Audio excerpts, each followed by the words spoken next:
Hey everybody, it's Trudy, One Grounded Angel. This is the weekly angel card reading video for the week beginning on the 30th of April to the 6th of May 2018. So I'll start shuffling. If you haven't seen my video before, I choose a different card deck for every day of the week. Some people use the same one throughout. I like to mix it up.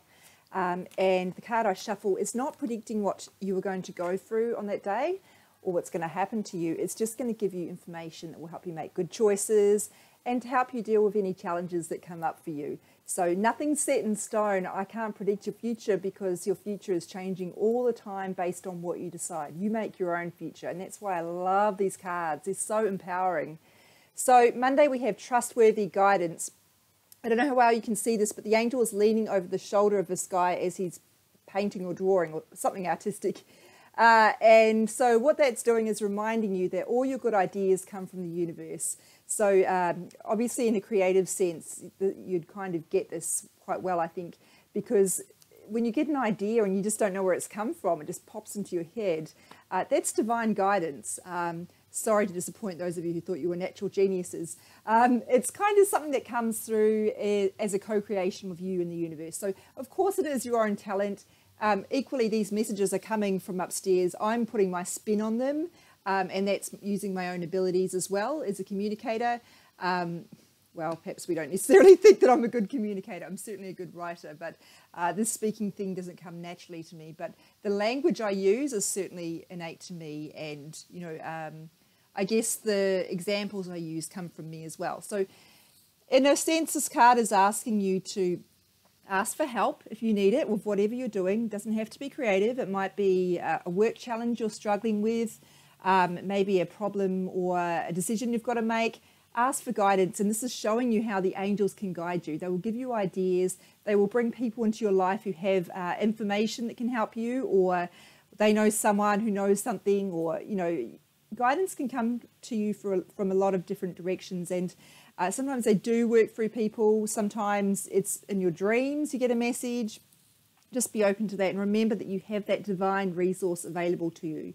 You are not alone, and you know, those angels are assigned to you. Everybody has two. You can get more assigned if you're going through a particularly difficult stage. You may as well use them. They're literally hanging around waiting for you to ask them for help. So why not? You can ask them for anything big and small. Ask them for a car park.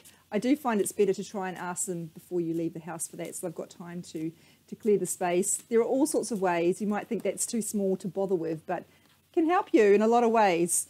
Yeah, I was going to give you another example of that, but let's move on because I'm trying to keep these transmissions a bit shorter.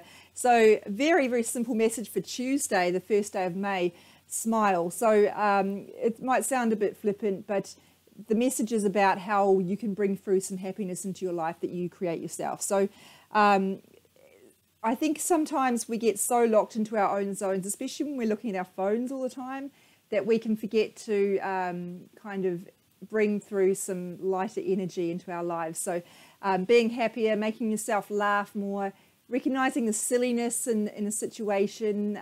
Sometimes when things are really tough, finding the absurdity can really help. I don't know if you've been through that situation when you've got a struggle and something silly happens. It can really, it's not going to fix it, but it can help lighten the energy around it, which is perhaps what you need in that situation. So this is asking you to lighten up a bit, be a bit more, I'm not saying pretend to be happy if things are really tough, but I am saying find moments of fun and lighter kind of, maybe bring through a lighter energy where you can. You don't want to be in this, whoops, I just made a mess of that. I'm going to pick up another deck. You don't want to be in a really intense kind of energy all the time. It's not, it's like being in that fight or flight zone when you've constantly got adrenaline surging through you. That's going to have a lot of negative impacts on your body, your health, your emotional energy, you know, your physical energy, all sorts of things. So it's really about making sure you're not bringing through that really earnest, serious energy constantly. We're here to have fun as well as obviously learn and grow. Wednesday, very different direction here, Guinevere, true love. So it's a real romantic kind of card here. Almost like a swoon, I guess, kind of energy. And it's asking you, if you are single and you are looking for that that true soul connection, to really hold on to hope of that and to keep asking the universe to help bring that to you, because as I said earlier, everything that happens in your life is a collaboration, I guess, or collab, as the young people say, between you and the universe. So you need to ask for help. You need to be taking steps to manifest that as well. And of course, removing any blocks that you might be putting up. So that's a whole other topic. So if you are in the position of already having found your soulmate, this is asking you to really bring back a bit of a romantic energy into that relationship, because if you're busy with kids and house and work and life, it's very easy to take your relationship for granted, yet your relationship is one of your biggest assets and it needs constant maintenance, because if you take your partner for granted, or you forget to invest in it emotionally, it becomes like I was going to say contract, that's not the right word, but it becomes like it fades into the background, I guess. Like it becomes like just another obligation you've got to fulfill, and you forget to bring some joy into that. So maybe go out for a date. Have you done that for a while? If you've got young kids, you probably haven't. Get a babysitter and go out, have some fun, do something different. If money's an issue, you could ask the angels to help you get the money for that, or you could do something that doesn't involve money, like I don't know. Maybe say something nice to your partner. Have you done that recently? Give them a compliment. Really, you can see the way when you give someone a compliment and they just weren't expecting it, because most people don't expect it.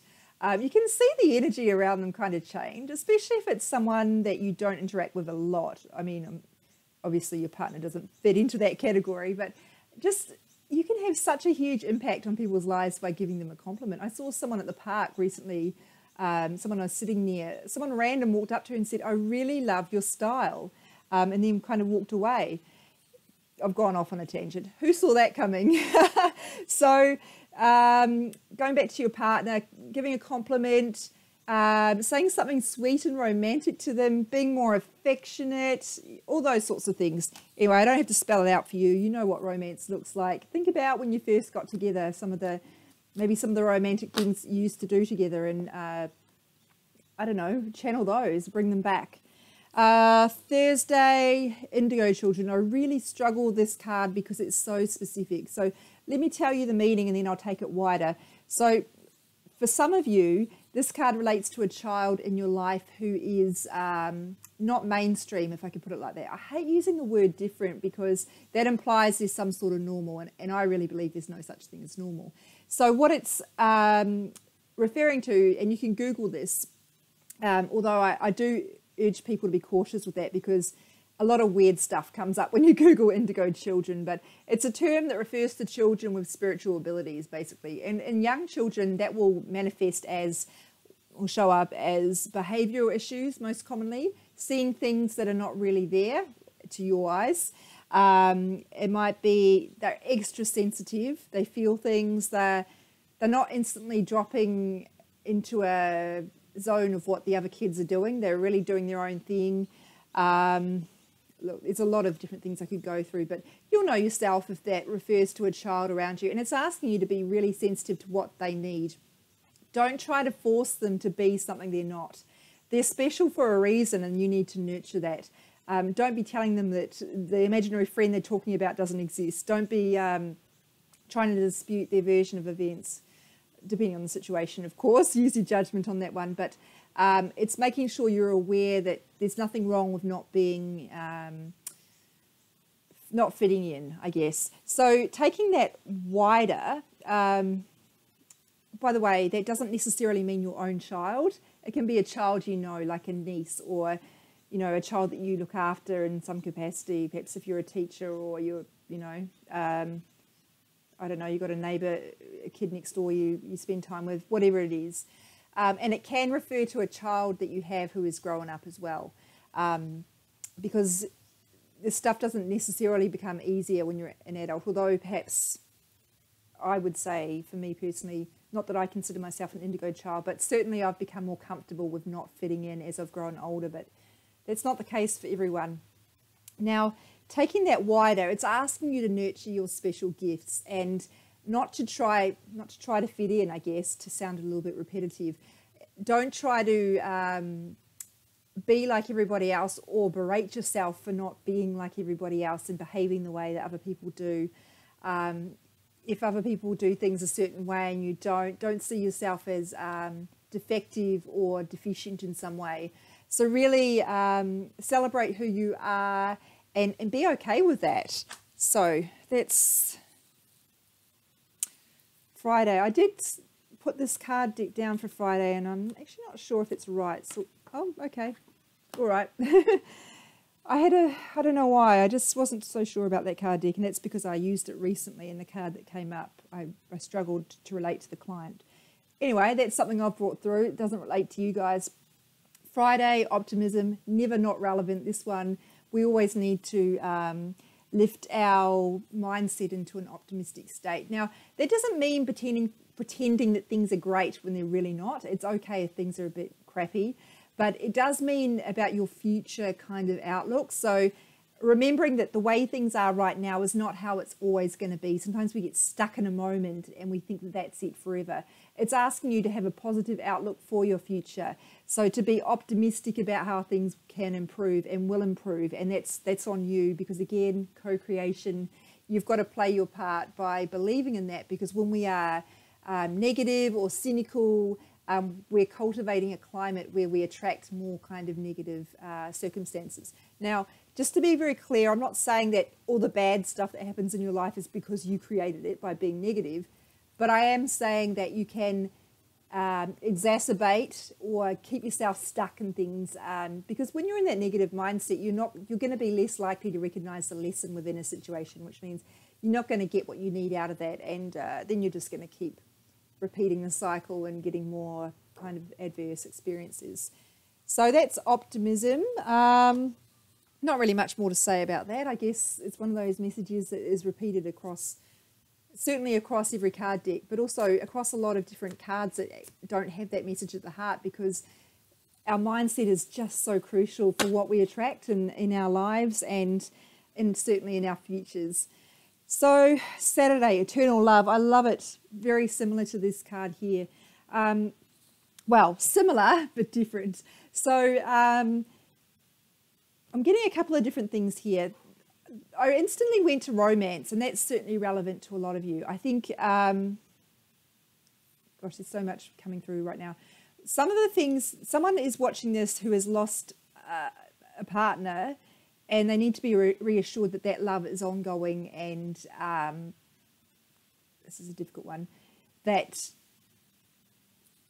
you can still talk to that person primarily, but to understand that to let go of some of your resentment around that relationship, anything you regret. When I say resentment, I don't mean towards the person. I mean your regret or your resentment of them passing, or any of those other kind of issues, and try and recognize that your souls can be together again.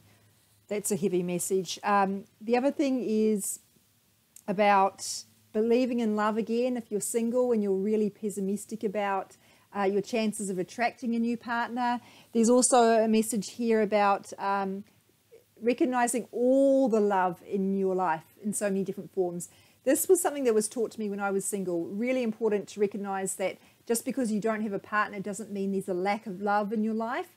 There is so much love around you, and instead of seeing the couples around you and being resentful or jealous, to recognize how fortunate you are to have healthy relationships being role modeled to you, and to recognize that can give you a lot of hope instead of signaling to you that they have something that you don't. It's actually a good thing to have that around you. If you are surrounded by couples in unhealthy relationships, that's probably not such a great thing. Not that you've got any control over what other people are doing, of course, and obviously without judging them, but when you see relationships that people are investing in each other, the relationship is flourishing. Of course, they have challenges, but they work through them. They keep showing up for each other. That energy that's been created there helps us all. What else do I need to tell you about this? Yeah, it's that word eternal, reminding me very much about the Bengals. I think that message I said earlier about if your partner has passed on, and for some of you that's old, that's happened a long time ago. I think that's where that internal connection comes from.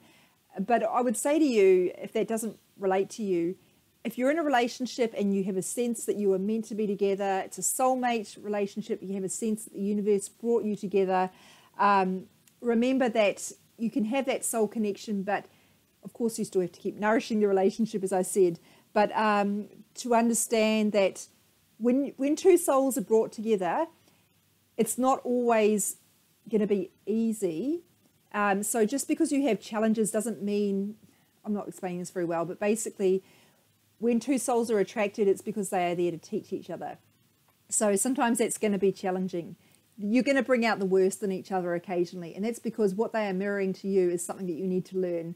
So what I'm trying to say here is that look for the lessons, and that's really hard to do, and it can be very uncomfortable. It can be very, it can really raise a lot of fears within you, because the ideas that you've constructed about yourself and about your world give you a degree of safety, or a delusion of safety, I guess. And sometimes that can be confronting when someone challenges that. It doesn't mean they're right, you're wrong, etc. Try not to think of it in those polar ideas of right or wrong. Just try and think of it as different feedback, and there might be something within that you can learn. It's not necessarily about you needing to change, but it might be something that you need to, a different idea for you to take on board as you move forward. Alexandra Solomon explains this so much better in her book called Loving Bravely. I really recommend it. It's got a lot of practical strategies. Loving Bravely, I've forgotten the subtitle of that book. Alexandra Solomon, she's an American expert on love. She even teaches a course at a university called Marriage 101, and it's hard to get into apparently because there are so few courses that actually teach people how to go about having a healthy relationship. So yeah, she really knows her stuff. I'm just going to, my leg's gone to sleep, so I'm just going to rearrange. Sunday we're up to now.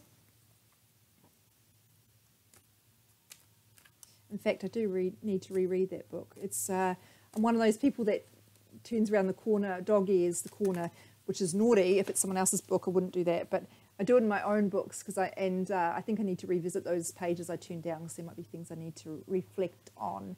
Because a relationship, as I mentioned, is something that you need to keep maintaining, and often that work is not even with your partner, it's within yourself.